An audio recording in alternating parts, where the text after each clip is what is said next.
ಎಲ್ಲರಿಗೂ ನಮಸ್ಕಾರ. ಇಂದಿನ ವಿಡಿಯೋ 7ನೇ ತರಗತಿಯ ಭಾಗ 2 ಇತಿಹಾಸ ಅಧ್ಯಾಯ 17 ಸ್ವತಂತ್ರ ಚಳುವಳಿ ಸಾಮಾನ್ಯ ಶಕ 1885ರಿಂದ 1919 ಈ ಪಾಠಕ್ಕೆ ಸಂಬಂಧಪಟ್ಟಂತ ಸಂಪೂರ್ಣ ಪ್ರಶ್ನೋತ್ತರಗಳನ್ನು ತಿಳಿದುಕೊಳ್ಳೋಣ. ಈ ಒಂದು ವಿಡಿಯೋ ನಿಮಗೆ ಇಷ್ಟವಾದಲ್ಲಿ ಸಬ್ಸ್ಕ್ರೈಬ್ ಮಾಡಿ, ಶೇರ್ ಮಾಡಿ ಹಾಗೂ ಲೈಕನ್ನು ಕೊಡಿ. ಪ್ಲೀಸ್ ಸಬ್ಸ್ಕ್ರೈಬ್ ಮಾಡಿ. ಮೊದಲಿಗೆ ಮುಖ್ಯ ಇಶ್ವಿಗಳನ್ನು ನೋಡಿಕೊಂಡು ಬರೋಣ.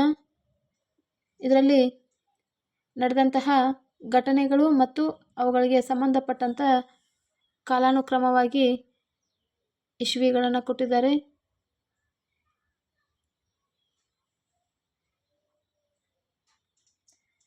ಇನ್ನು ಅಭ್ಯಾಸಕ್ಕೆ ಸಂಬಂಧಪಟ್ಟಂತೆ ರೋಮನ್ ಸಂಖ್ಯೆ 1 ಬಿಟ್ಟ ಜಾಗದಲ್ಲಿ ಸೂಕ್ತವಾದ ಪದವನ್ನು ತುಂಬಿರಿ.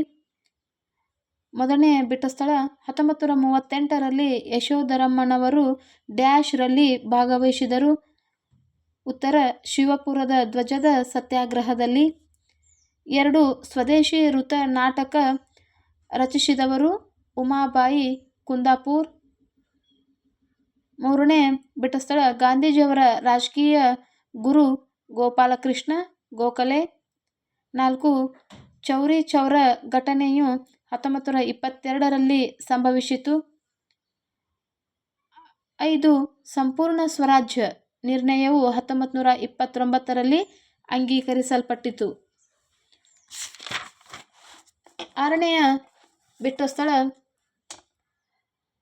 ಸ್ವತಂತ್ರ ಭಾರತದ ಮೊದಲ ಪ್ರಧಾನಮಂತ್ರಿ ಜವಾಹರ್ಲಾಲ್ ನೆಹರು ಆಗಿದ್ದರು.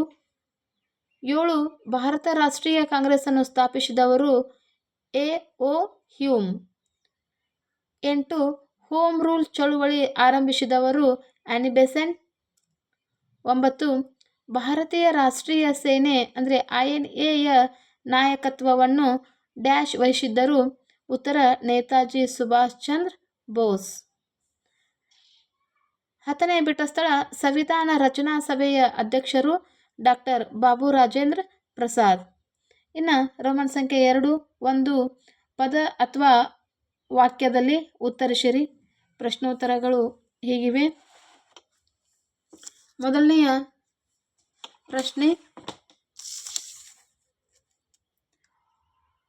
ಸ್ವರಾಜ್ಯವು ನನ್ನ ಜನ್ಮಸಿದ್ಧ ಹಕ್ಕು, ನಾನು ಅದನ್ನು ಪಡೆದೇ ತೀರುತ್ತೇನೆ. ಇದನ್ನು ಹೇಳಿದವರು ಯಾರು? ಉತ್ತರ ಬಾಲ್ ಗಂಗಾಧರ್ ತಿಲಕ್. ಇವರು ಈ ಘೋಷವಾಕ್ಯವನ್ನು ಹೇಳಿದರು.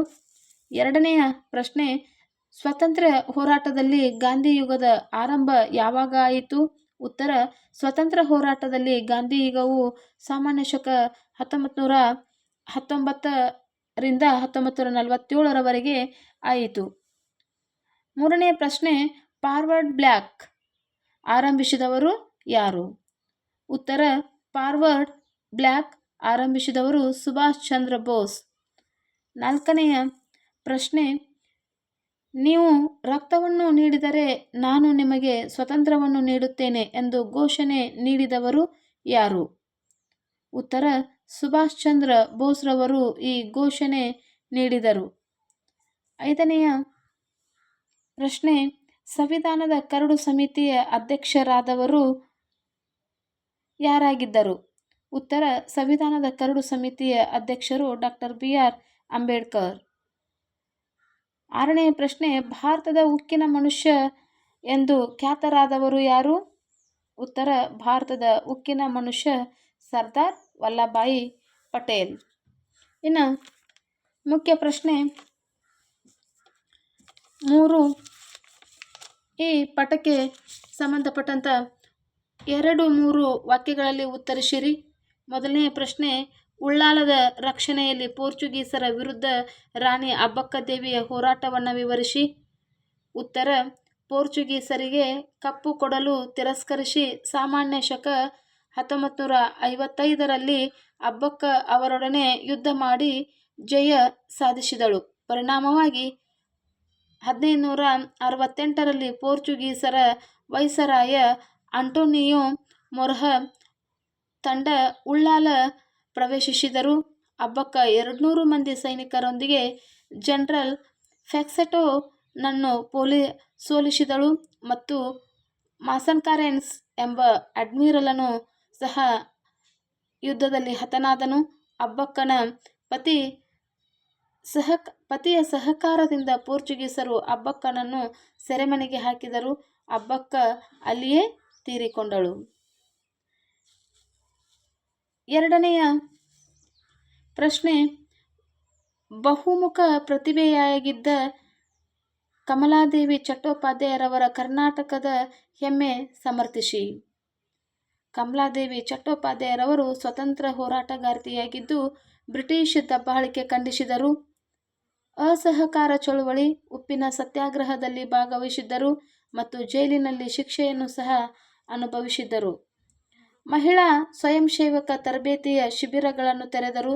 ಸಮಾಜ ಸುಧಾರಕರು, ಸ್ತ್ರೀವಾದಿ ಚಿಂತಕರು, ಸಾಹಿತಿ, ಚಲನಚಿತ್ರ ನಟರೂ ಆಗಿದ್ದರು. ಆದ್ದರಿಂದ ಇವರು ಕರ್ನಾಟಕದ ಹೆಮ್ಮೆ. ಮೂರನೆಯ ಪ್ರಶ್ನೆ, ಸ್ವಾತಂತ್ರ್ಯ ಹೋರಾಟಕ್ಕೆ ಉಮಾದೇವಿ ಕುಂದಾಪುರ್ ಅವರು ನೀಡಿದ ಕೊಡುಗೆಗಳನ್ನು ಪಟ್ಟಿ ಮಾಡಿ. ಉಮಾದೇವಿ ಸ್ವದೇಶಿ ಪುತ್ರ ನಾಟಕ ರಚಿಸಿ ಸ್ವದೇಶಿ ತತ್ವದ ಮಹತ್ವ ಸಾರಿದರು. ಮುಂಬೈನಲ್ಲಿ ಸಾರಸ್ವತ್ ಸಾಹಿತ್ಯಕ್ಕೆ ಸಮಾಜ ಮತ್ತು ಭಗಿನಿ ಮಂಡಳಿ ಹಾಗೂ ತಿಲಕ್ ಶಾಲೆಯ ಜವಾಬ್ದಾರಿ ವಹಿಸಿದರು. ಸ್ತ್ರೀಯರಲ್ಲಿ ಸ್ವದೇಶಿ ಖಾದಿ ಪ್ರಚಾರ, ಸ್ತ್ರೀಯ ಶಿಕ್ಷಣದ ಬಗ್ಗೆ ಜಾಗೃತಿ ಮೂಡಿಸಲು ಪ್ರಯತ್ನಿಸಿದರು.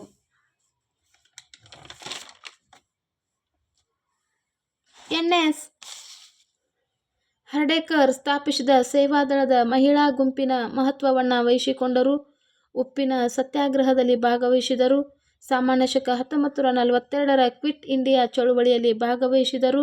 ಭಾಗವಹಿಸದಿದ್ದರೂ ಭಾಗವಹಿಸಿದ ಕಾರ್ಯಕರ್ತರಿಗೆ ಆಶ್ರಯ ನೀಡಿ ಚಳುವಳಿಯನ್ನು ಬೆಂಬಲಿಸಿದರು. ನಾಲ್ಕನೆಯ ಪ್ರಶ್ನೆ, ಭಾರತ ರಾಷ್ಟ್ರೀಯ ಕಾಂಗ್ರೆಸ್ಸಿನ ಯಾವುದಾದರೂ ಎರಡು ಉದ್ದೇಶಗಳನ್ನು ಬರೆಯಿರಿ. ಉತ್ತರ, ಭಾರತ ರಾಷ್ಟ್ರೀಯ ಕಾಂಗ್ರೆಸ್ಸಿನ ಎರಡು ಉದ್ದೇಶಗಳು. ಈ ಲೈನ್ ತಪ್ಪಾಗಿದೆ ಮಕ್ಕಳ, ಕೆಳಗಿನ ಲೈನನ್ನು ನೋಡ್ಕೊಂಡು ಬನ್ನಿ. ದೇಶದ ವಿವಿಧ ಭಾಗಗಳಲ್ಲಿರುವ ರಾಜಕೀಯ ಕಾರ್ಯಕರ್ತರ ನಡುವೆ ಸ್ನೇಹ ಸಂಬಂಧವನ್ನು ಬೆಸೆಯುವುದು. ಎರಡನೇದು, ರಾಷ್ಟ್ರೀಯ ಏಕತೆಯನ್ನುಂಟು ಮಾಡುವುದು. ಐದನೆಯ ಪ್ರಶ್ನೆ, ಲಾಲ್, ಬಾಲ್ ಮತ್ತು ಪಾಲ್ ಎಂದು ಜನಪ್ರಿಯರಾದ ರಾಷ್ಟ್ರೀಯ ನಾಯಕರು ಯಾರು? ಲಾಲ್, ಬಾಲ್ ಮತ್ತು ಪಾಲ್ ರಾಷ್ಟ್ರೀಯ ನಾಯಕರು. ಲಾಲ್ ಅಂದರೆ ಲಾಲ್ ಲಜಪತ್ ರಾಯ್. ಎರಡನೇದು ಬಾಲ್, ಬಾಲ್ ಗಂಗಾಧರ್ ತಿಲಕ್. ಮೂರು ಪಾಲ್, ಬಿಪಿನ್ ಚಂದ್ರ ಪಾಲ್. ಆರನೆಯ ಪ್ರಶ್ನೆ, ಜಲಿಯನ್ ವಾಲ್ಬಾಗ್ ಹತ್ಯಾಕಾಂಡ ಯಾವಾಗ ಸಂಭವಿಸಿತು? ಈ ಘಟನೆಗೆ ಕಾರಣವಾದ ಬ್ರಿಟಿಷ್ ಪೊಲೀಸ್ ಅಧಿಕಾರಿ ಯಾರು? ಸಾಮಾನ್ಯ ಶಕ 1919ರಲ್ಲಿ ಜಲಿಯನ್ ವಾಲ್ಬಾಗ್ ಹತ್ಯಾಕಾಂಡ ಸಂಭವಿಸಿತು. ಈ ಘಟನೆಗೆ ಕಾರಣವಾದ ಬ್ರಿಟಿಷ್ ಪೊಲೀಸ್ ಅಧಿಕಾರಿ ಜನರಲ್ ಡಯರ್. ಏಳನೆಯ ಪ್ರಶ್ನೆ, ಗಾಂಧೀಜಿ ದಂಡಿ ಯಾತ್ರೆಯ ಪ್ರಾಮುಖ್ಯತೆ ಏನು? ಉತ್ತರ, ಜನರಿಂದ ಉಪ್ಪನ್ನು ಉತ್ಪಾದಿಸುವುದರ ಮೂಲಕ ಉಪ್ಪಿನ ಕಾನೂನನ್ನು ಮುರಿಯುವುದು ಈ ಯಾತ್ರೆಯ ಮುಖ್ಯ ಉದ್ದೇಶವಾಗಿತ್ತು.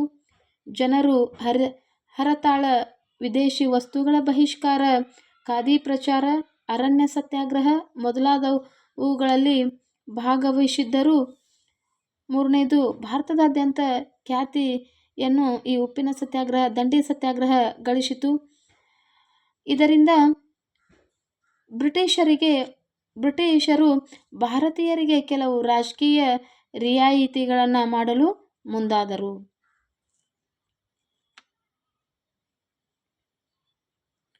ಇನ್ನು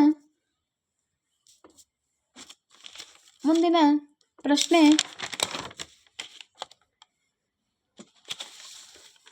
ಭಾರತ ಬಿಟ್ಟು ತೊಲಗಿ ಚಳುವಳಿಯನ್ನು ಕುರಿತು ಬರೆಯಿರಿ. ಸಾಮಾನ್ಯ ಶಕ 1942ರ ಆಗಸ್ಟ್ 8ರಂದು ಗಾಂಧೀಜಿಯವರು ಮುಂಬೈನಲ್ಲಿ ಕಾಂಗ್ರೆಸ್ನ ಸಭೆ ಕರೆದರು. ಅಲ್ಲಿ ಪ್ರಸಿದ್ಧ ಭಾರತ ಬಿಟ್ಟು ತೊಲಗಿ ಎಂಬ ನಿರ್ಣಯವನ್ನು ಅಂಗೀಕರಿಸಿದರು. 2, ಭಾರತೀಯರಿಗೆ ಮಾಡು ಇಲ್ಲವೇ ಮಡಿ ಎಂಬ ಘೋಷಣೆಯನ್ನು ನೀಡಿದರು. 3, ಸರ್ಕಾರವು ಮರುದಿನವೇ ಗಾಂಧೀಜಿ ಮತ್ತು ಇತರ ನಾಯಕರನ್ನು ಬಂಧಿಸಿತು. ದೇಶದಾದ್ಯಂತ ಬ್ರಿಟಿಷ್ ಸರ್ಕಾರದ ವಿರುದ್ಧ ಪ್ರತಿಭಟನೆ ನಡೆದವು. 5, ಭಾರತದ ಜನತೆ ಸ್ವತಂತ್ರರಾಗಲು ಸನ್ನದ್ಧರಾದ ಸಂದೇಶವಾಗಿತ್ತು. 6. ಇದು ಗಾಂಧಿ ಯುಗದ ಬಹುದೊಡ್ಡ ಜನ ಆಂದೋಲನವಾಗಿತ್ತು.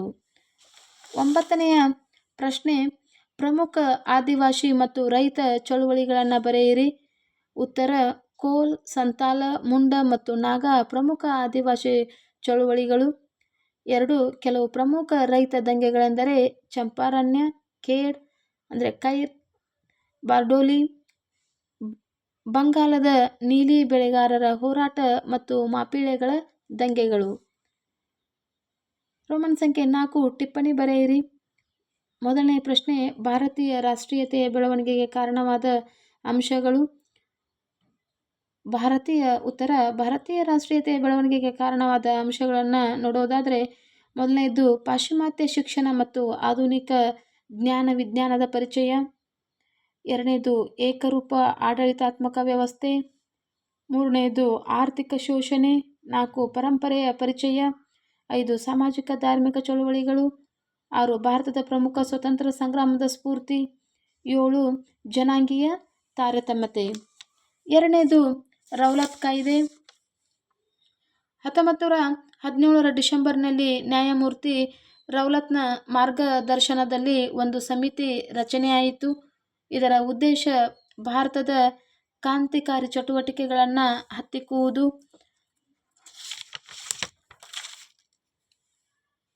ಅಂತಿಮವಾಗಿ ರೌಲತ್ ಕಾಯ್ದೆ 1919 ಫೆಬ್ರವರಿಯಲ್ಲಿ ಜಾರಿಯಾಯಿತು. ಈ ಕಾಯ್ದೆಯ ಪ್ರಕಾರ ಅನುಮಾನ ಬಂದ ಯಾವುದೇ ವ್ಯಕ್ತಿಯನ್ನು ಯಾವ ಕಾರಣವೂ ನೀಡದೆ ಸರ್ಕಾರ ಬಂಧಿಸಬಹುದಾಗಿತ್ತು.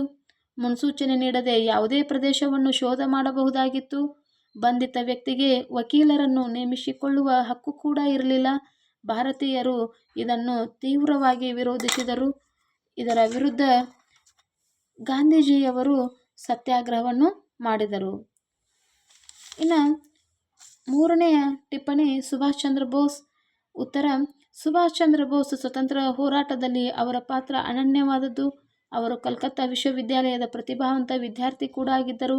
ಲಂಡನ್ನಲ್ಲಿ ICS ಪರೀಕ್ಷೆಯಲ್ಲಿ 4ನೇ ರ್ಯಾಂಕ್ ಪಡೆದಿದ್ದರು. 2ನೇ ಪಾಯಿಂಟನ್ನು ನೋಡೋದಾದರೆ, ಬೋಸರು ದೇಶಬಂಧು ಚಿತ್ತರಂಜನ್ ದಾಸರ ಪ್ರಭಾವದಿಂದ ಚಳುವಳಿಗೆ ಆಕರ್ಷಿತರಾಗಿ ರಾಜಕೀಯಕ್ಕೆ ಧುಮುಕಿದರು. ವಿಶೇಷವಾಗಿ ಸ್ವಾಮಿ ವಿವೇಕಾನಂದರ ಬದುಕು ಮತ್ತು ಬರವಣಿಗೆಗಳಿಂದ ಅವರು ಸ್ಫೂರ್ತಿಯನ್ನು ಪಡೆದರು. ಬೋಸರು ಗಾಂಧೀಜಿಯವರ ಬಗ್ಗೆ ಅನೇಕ ಗೌರವ ಹೊಂದಿದ್ದರು, ಆದರೆ ಅವರ ರಾಜಕೀಯವನ್ನು ವಿರೋಧಿಸಿದರು.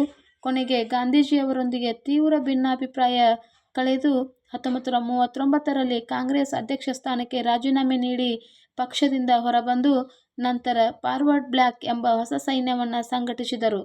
1943ರಲ್ಲಿ ಸಿಂಗಾಪುರಕ್ಕೆ ಬಂದು INA ನಾಯಕತ್ವವನ್ನು ವಹಿಸಿದರು. 4ನೇ ಪ್ರಶ್ನೆ, ಡಾ. BR ಅಂಬೇಡ್ಕರ್. ಉತ್ತರ, ಅಂಬೇಡ್ಕರ್ ಅವರು ದಲಿತ ಮತ್ತು ಇತರ ಶೋಷಿತ ವರ್ಗಗಳ ಶ್ರೇಯೋಭಿವೃದ್ಧಿಗಾಗಿ ಶ್ರಮಿಸಿದ ದೊಡ್ಡ ಹೋರಾಟಗಾರರು. ಪ್ರತಿಭಾವಂತರಾಗಿದ್ದ ಇವರು ಸತತ ಅಧ್ಯಯನದಿಂದ ವಿಶೇಷ ವ್ಯಕ್ತಿತ್ವವನ್ನು ಸ್ವಯಂ ರೂಪಿಸಿಕೊಂಡರು. ಇವರು London school of economics, Colombian ವಿಶ್ವವಿದ್ಯಾಲಯದಿಂದ PhD ಪದವಿಯನ್ನು ಪಡೆದರು. ಸ್ವತಂತ್ರ ಭಾರತದ ಸಂವಿಧಾನದ ಕರಡು ರಚನಾ ಸಮಿತಿಯ ಅಧ್ಯಕ್ಷರಾಗಿ ಸಂವಿಧಾನದ ರೂಪುಗೊಳಿಸುವ ನಾಯಕತ್ವದ ಜವಾಬ್ದಾರಿಯನ್ನು ವಹಿಸಿದರು. 5 ಸಂವಿಧಾನದ ಶಿಲ್ಪಿ ಎಂದು ಖ್ಯಾತರಾದರು. 3 ದುಂಡು ಮೇಜಿನ ಸಮ್ಮೇಳನಗಳಲ್ಲಿ ಭಾಗವಹಿಸಿದ್ದರು. ಸ್ವತಂತ್ರ ಭಾರತದ ಮೊದಲ ಕಾನೂನು ವ್ಯಕ್ತಿಯಾಗಿದ್ದರು. Thank you for watching.